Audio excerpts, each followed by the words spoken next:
On this episode of Old Joe's Reminiscence, with the Ark on a collision course with a solar star, Devon and Rachel attempt to revive a cryogenically preserved ship's engineer in the hopes that the 500-year-old man is able to alter their trajectory. Otherwise, they may all be destined for total destruction.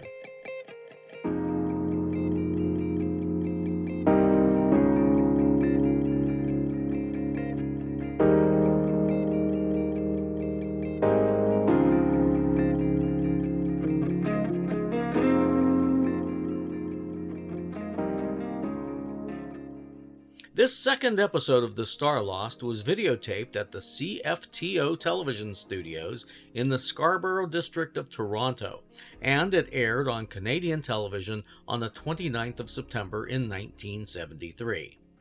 On its surface, the story sounds quite interesting, much more so than the series opener.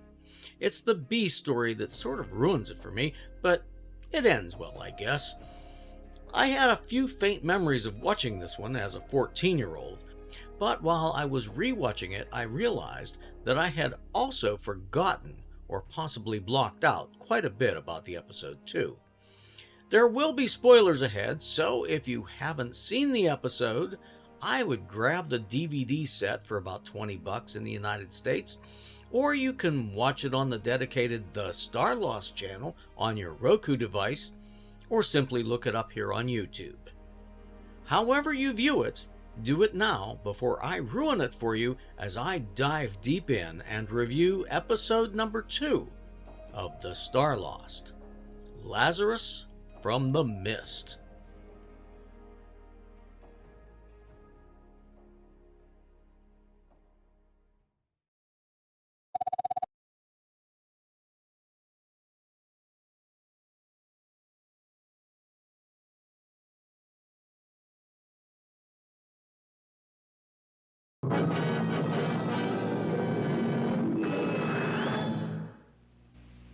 The show opens with our three main characters still hanging out on the bridge of the Ark where we left them at the end of episode 1.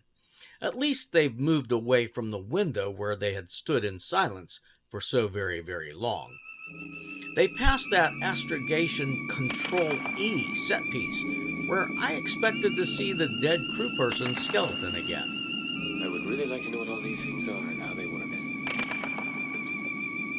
Devon starts staring into outer space again. Meanwhile, Garth begins pressing some random buttons on a device that looks identical to the one old Jeremiah was using to record his responses from the Creator, and the ones that they use to open doorways, too.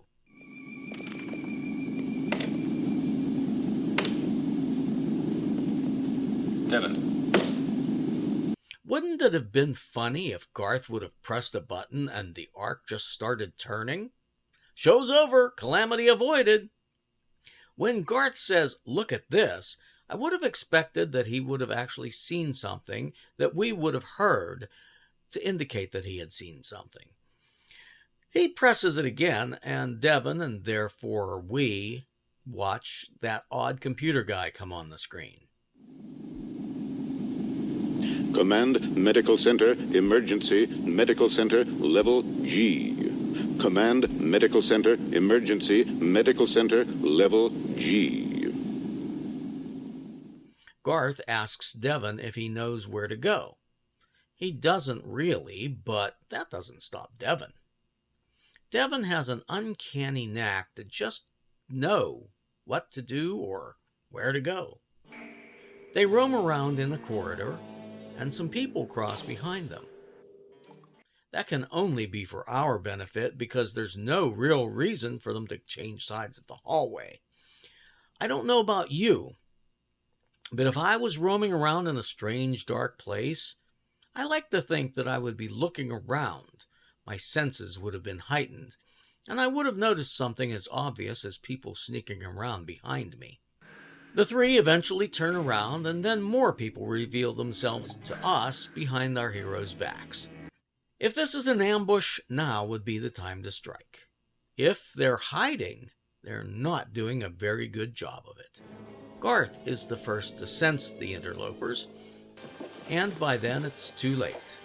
They're surrounded by a ragtag band of people who accuse our friends of trying to steal from them. Thieves! Robbers! Without much emotion, Devon tries to reason with them. In my mind, I was contrasting this scene with Captain Kirk's over-the-top pleading with the Onlys on the Star Trek episode Miri.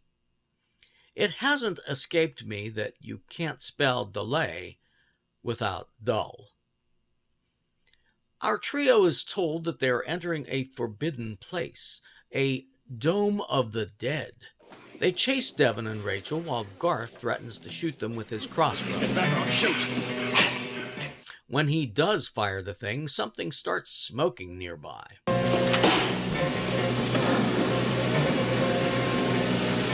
The attackers scatter, but not for long.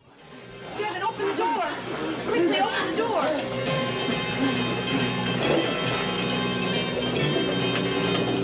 Garth! Garth! Get inside. I'll be all right. Hurry! Well, that was pretty dumb. Why not just stay together where you might be safer? Any way you look at it, their plan is foiled by a piece of debris that gets wedged in the doorway as it's closing. That jams it so that it will neither open nor close. Garth is forced to make a hasty retreat while Devon and Rachel explore the next area. Emergency. There's nobody here. Conveniently, there's an information kiosk available, and Devon asks where they are. Where are we? Your location is the Command Medical Center, Cryogenic Records Division. Through a tedious series of questions and answers, we discover that some of the original Ark builders are kept in cryogenic suspended animation on board the Ark. 17 design and construction engineers preserved. Who are they? In alphabetical order, their names are Gerald W. Aaron, James T. Atkinson. The first one. Where is he? No security access codes required. No questions asked. In the cryonic vault. Follow passage B. Devon and Rachel choose the first one listed and proceed to the cryogenic chamber to thaw out their engineer. They didn't bother to ask the computer how to do that, though. Not to worry, Devon, all-knowing everyman that he is, instinctively knows to put his key into the nearest wall panel and ask for that person.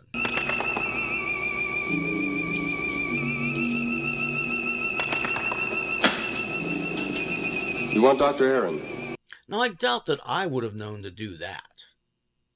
Those computer access thingies not only open the doors, they do it all. The computer turns on a blinking light in the cryogenic chamber of the man they're seeking. Here it is, Devon. I found it. Dr. Gerald W. Aaron was the first one who was listed by the computer. He's been asleep for 500 years. Well, at least he'll come out well rested. International Society of Electronic Engineers. Cryonic procedure completed July 29th, 2291. Sleep for 500 years. Rachel? We're going to wake him up.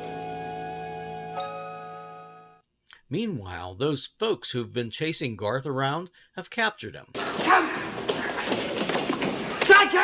They bring him to a chamber where an ominous music sting introduces a strange new character before we cut back to Devon and Rachel. They're wondering how to revive the engineer, and Rachel questions whether they should. I wonder how we bring him out. You mean bring him back to life? No, not bring him back to life. Wake him up. Devon, I do not think we should. Such matters should be left up to the Creator.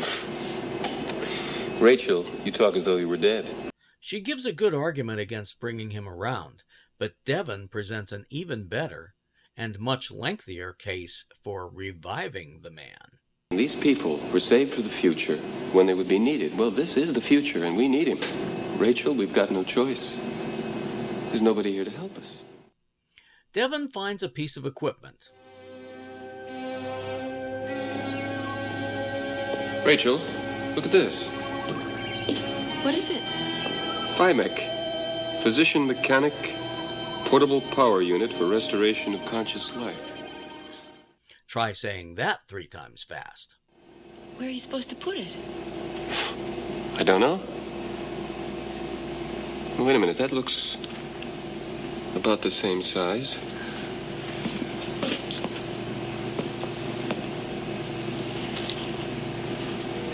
Nothing happens. Why not push some random buttons? It's been working for you up to now. And Devon does push the yellow button. Danger, danger. Timer must be activated. Timer must be activated. They could have thought to ask the computer how to do that, but there's only one more button, so what the hell? Devon presses the red button, and the chamber glides on out.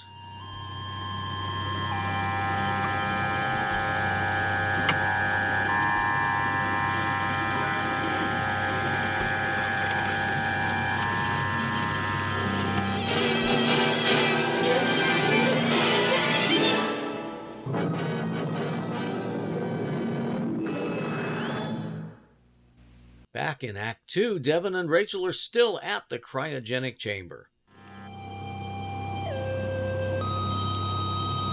There's no movement. There are no more warnings, so I guess Devon lucked out once again. With his good fortune, he'd probably do well in Las Vegas. If he was alive, he'd move. What did she expect? Did she somehow think there'd be an instantaneous revival after a 500-year deep sleep in a cryogenic chamber? Look, his eyes. Devon, he is alive.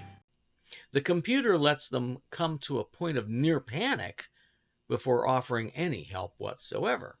Subject will remain disoriented and unresponsive in first moment of consciousness. Memory slow to return. Vital functions monitor reports satisfactory restoration life processes. Insert case history cassette into computer module. Case history cassette into computer module. Try it.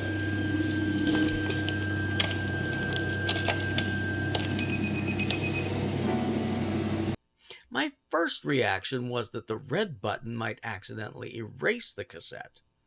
That would have been my luck if I was just winging it. That cassette gives them the scoop on their engineer. And I'm afraid it's not good news. Aaron, Dr. Gerald W. Emergency medical treatment required. Subject suffered massive radiation virus. Incurable under known procedures. Terminal within 2 hours of revival.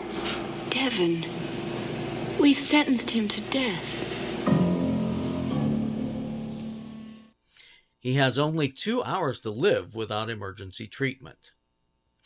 He actually looks pretty good for only having 2 hours to live. Rachel is concerned that they've sentenced him to death, but they're all going to die if they collide with that solar star, right?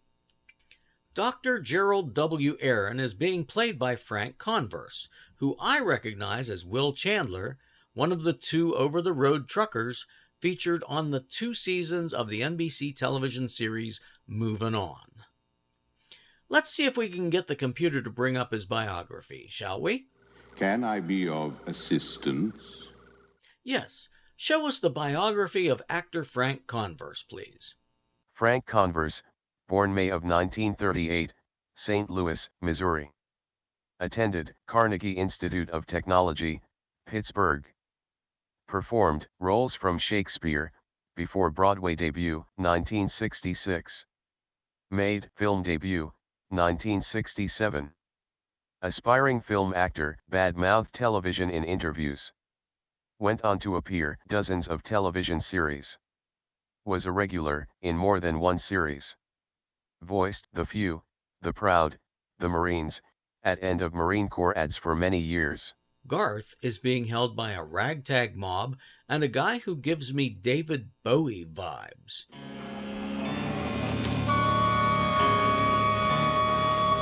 There are two others. Where? Forbidden Dome of Death. They entered? He's apparently their leader, played by Doug McGrath.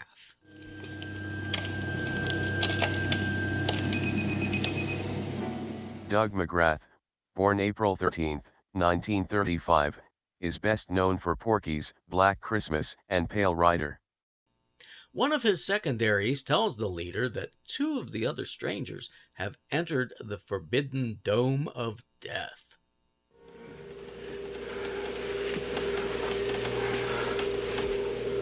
And you? Answer! My name is Garth. From where, then? Cypress Corners. But they don't know where that is. One of them is quite pleased with himself because he was able to take Garth's crossbow from him. He bring new thing to fight, see? But I take away. We kill others without that. Let me see. No.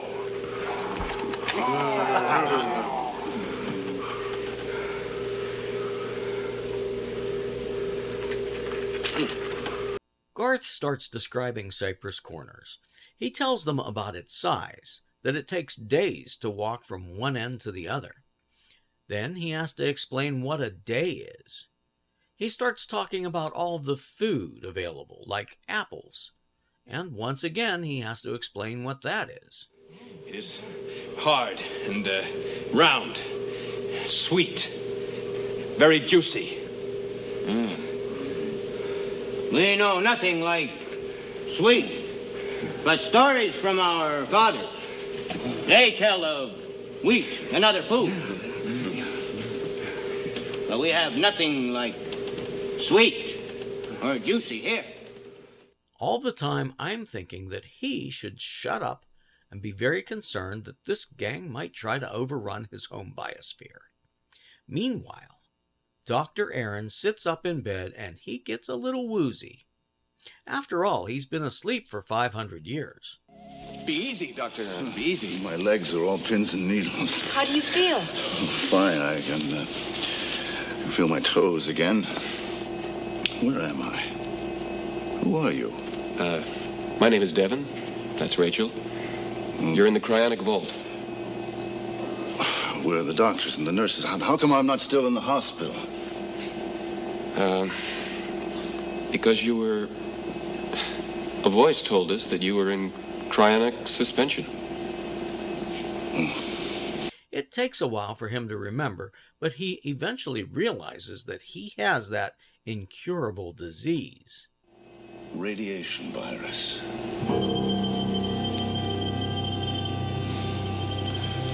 How long have I got? 2 hours. I'm sorry, Doctor. We knew nothing about your illness. 2 hours. That doesn't go over very well. Why did you meddle with what you don't know? Why didn't you leave me unconscious if you couldn't help? Then, in a strange burst of emotion from Devon, he shouts that they are on a collision course. Because we need help! There's no crew! This Ark is on a collision course! When the doc finally gets around to asking about that, it's revealed that he's a communications engineer. He doesn't know anything about the nuclear reactors that propel the Ark. I'll do what I can, but I'm a communications engineer. I know nothing about reactors. But his wife does. They hear a noise. Is that Garth?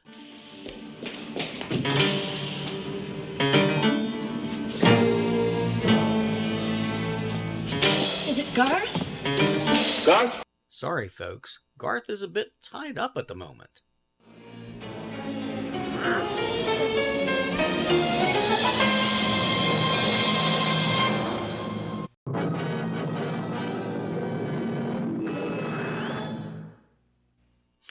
3 continues with Garth being held prisoner. Their leader peers into the camera. I guess that's Devon's point of view. They live in the tunnels. We escaped, but they captured our friend Garth. The all-knowing Devon says that they may kill Garth. Well, they may not kill him yet. They may be just using him as bait to get you out. Well, then I'll take the bait. He has an idea. Look in the supply cabinet. You may find some vials marked sedation. Be careful. Hold them upright. They may activate if they're upended. She finds them in no time whatsoever. Then, Devon is to find something to bind those vials together. Here. What are you going to do? Look for a couple of masks. One for you and one for Rachel. And lo and behold, seconds later, Devon comes up with those two. Is that enough? Are these masks? Yes. He is a miracle worker. They put the masks on. I'm not sure what they have planned or why the doc doesn't need a mask, but hey, I didn't write this mess. The gang leader tells his followers to break down the door, and they make a pathetic attempt to ram it. Now! Again! Go! Again! Go! Rachel reaches through the partial opening, and she makes a feeble toss. The sedative vials drop in front of the gang of attackers. They don't seem to know what to think of them. Nothing happens for quite some time. If they're trying to build suspense, it's not working very well. I just want to get on with it. Everything seems to happen very slowly on this show. It's as if they don't have enough scripted material to fill their allocated time.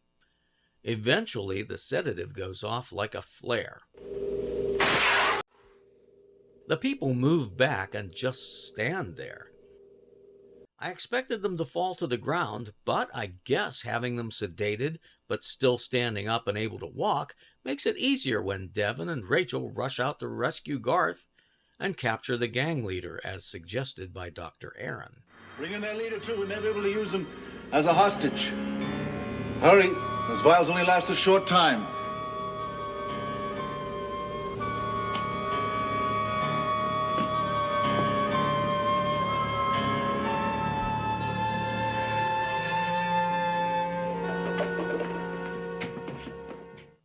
Now they have a hostage. The doctor closes the door, but the debris that was keeping it partially open before is still there. They tie their hostage up and look around for Dr. Aaron. Where's Dr. Aaron? He's at the information station asking about his wife. This is an inquiry concerning Jane Gregory Aaron. Aaron. Spelling noted. What is your question? And the computer is being quite uncooperative as usual. But we do discover that there's a video message for Dr. Aaron from his wife. For Dr. Gerald W. Aaron. I'm Dr. Aaron. Give identification code. Now the computer demands a security code? Really? After helping Devon, who could have been an alien invader for all it knows, the computer wants a security code to play the video from this guy's wife. To play the video, he has to press a series of keys on the keyboard. JGA-3497-LVT. JGA-347. When he makes a mistake while entering the long code, the seemingly irritated computer gives him the sequence again. At this rate, he's going to be dead before he gets to the video. Repeat. JGA-3497-LVT. JGA 3497-LBT. Press bar marked visual playback.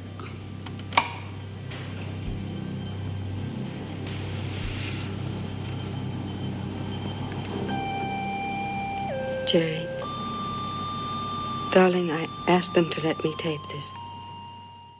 I think we can guess where this is going.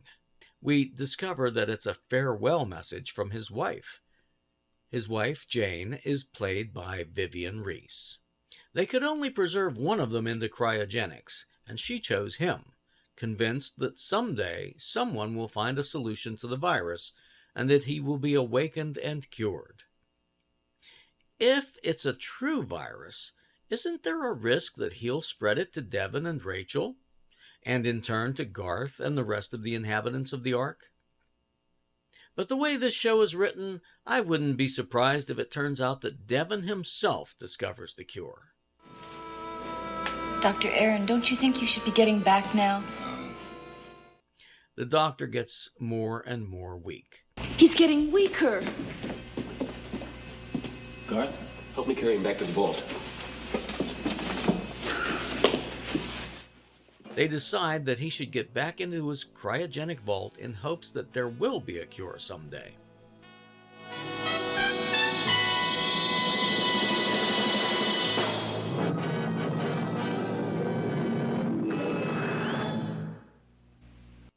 In Act 4, the Doctor is telling them more about the Ark. Dr. Aaron, are you... I've been no help to you, none at all. The communication system of the Earthship Ark is completely integrated. The computers have everything stored, every kind of information. You can plug in anywhere, but I could lecture you for a month, but you still wouldn't be ahead of it. But some of the domes have construction manuals, written cultures, books, and some of them, like Omicron. And some of the bounce tubes have schematic maps showing the way to different parts of the Earthship Ark. You have to find them yourself and save yourselves and everyone on the Ark, or we're all doomed. As the Doctor is plugging himself back in, they hear the others attempting to use that battering ram on the door again.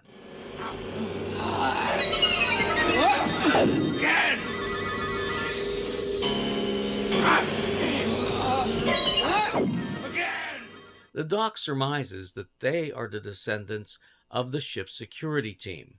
He suggests a special dome to settle them in. Goodbye.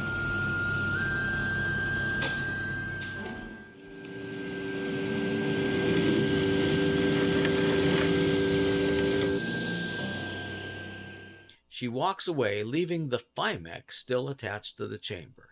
Shouldn't that be removed? Meanwhile, that security gang leader has gotten loose, and he tries to pry the door open. Garth grabs him, and they're at the door when the guy with the crossbow takes a shot. IMDb lists a goof here, that the projectile simply rolls off the crossbow instead of actually being fired. But it's a quick cutaway, and their leader is hit. Rachel, bandages. Our heroes remove the arrow and administer first aid to the man. This changes his attitude toward them, and he stops the attack when his people breach the door. They all go to the dome that Dr. Aaron had suggested. The people are in awe of the blue screen effect, and they all share an apple together.